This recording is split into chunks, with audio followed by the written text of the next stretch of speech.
Hello everyone and welcome back to the Pogchamps. We are covering the second game of the semi-final match between BoxBox and Voyboy, and Voyboy won the first game, so now BoxBox needs to retaliate in order to force a tiebreak game.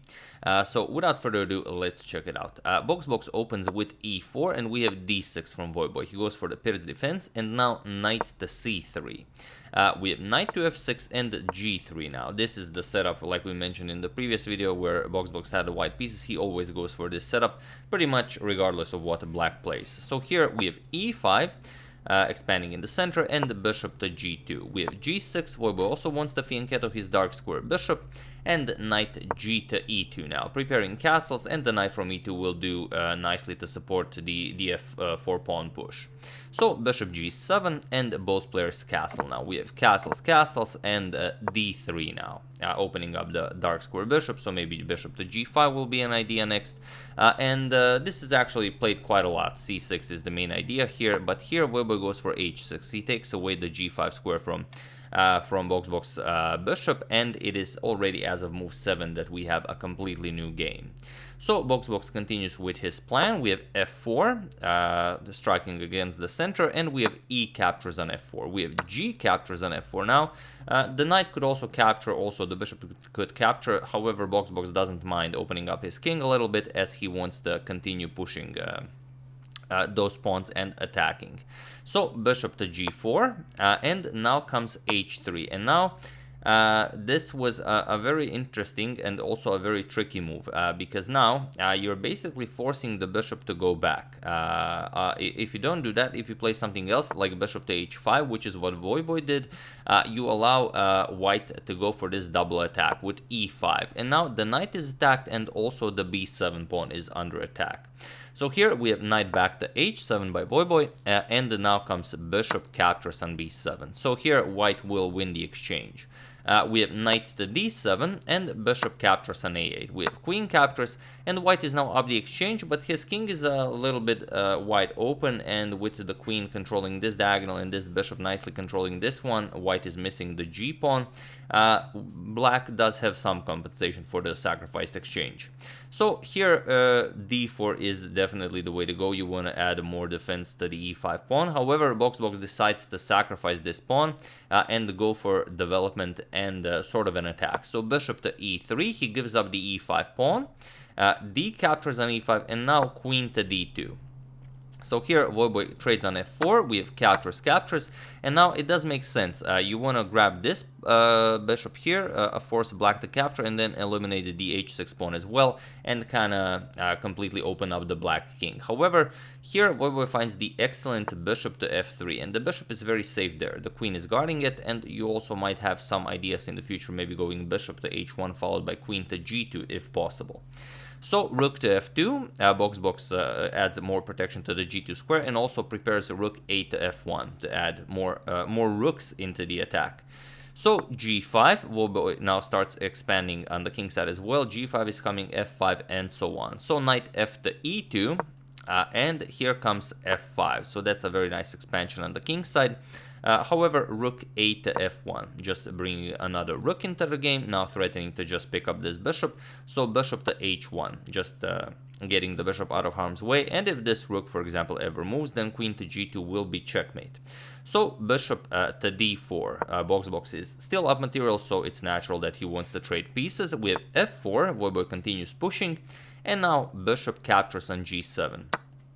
Definitely the way to go. We have king captures, and now knight to d4 might not be a terrible idea. With the idea of jumping to e6, the black king might have some problems there. However, we have knight to e4. BoxBox goes for a different idea. He cuts off the queen's defense of the bishop here and plans on winning the bishop on the next move. So Voyboy's next move is pretty much forced. He has to go for bishop captures on e4. We have d captures on e4, and now knight d to f6. The knight is under attack, so Voyboy moves it. It might be a little bit better to go this knight to f6 as, well, simply to activate this knight, and this knight is now defended. You can bring it to e5 and so on. By playing this knight to f6, you kind of force this knight to stay here. And now BoxBox does something that's not considered to be, well, the strongest. He should go for something like queen to c3, pin that knight, and then try to exploit ideas like e5, bring the knight into the game, and maybe move the rooks away from the f file, maybe to the e file or the d file in the future, or maybe even to the g file followed by h4, something like that. However, he plays e5 right away, and it does make sense.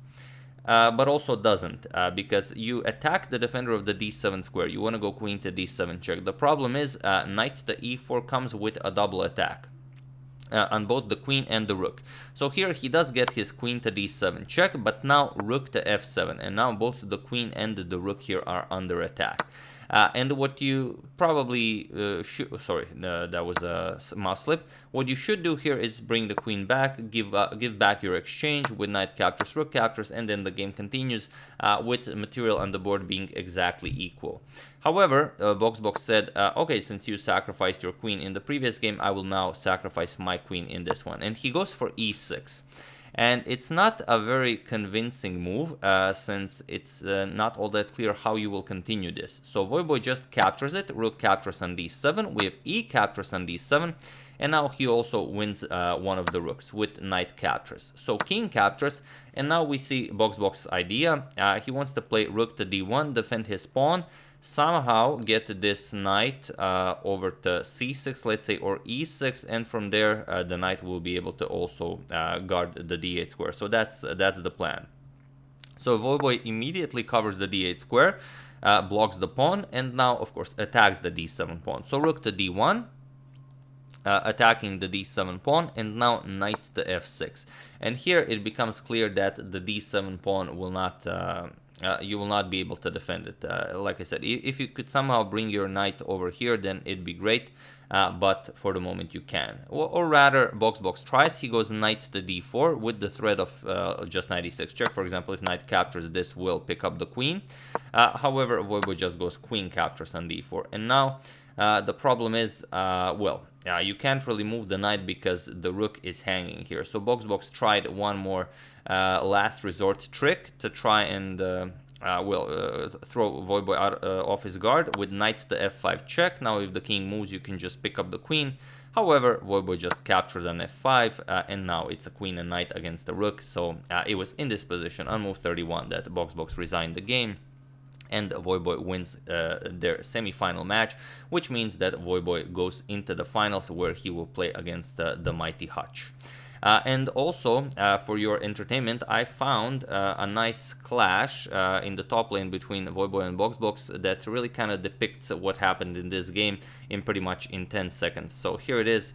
Hope you guys enjoy it. Let's check it out. So this is one of their clashes. It was some 3 or 4 years ago. I had flash or something. I might have to get him, but too hard. So there you have it. Voyboy with queen, and the BoxBox, of course, with his ribbon. Diamond, and this is how close the chess game was. Check this out.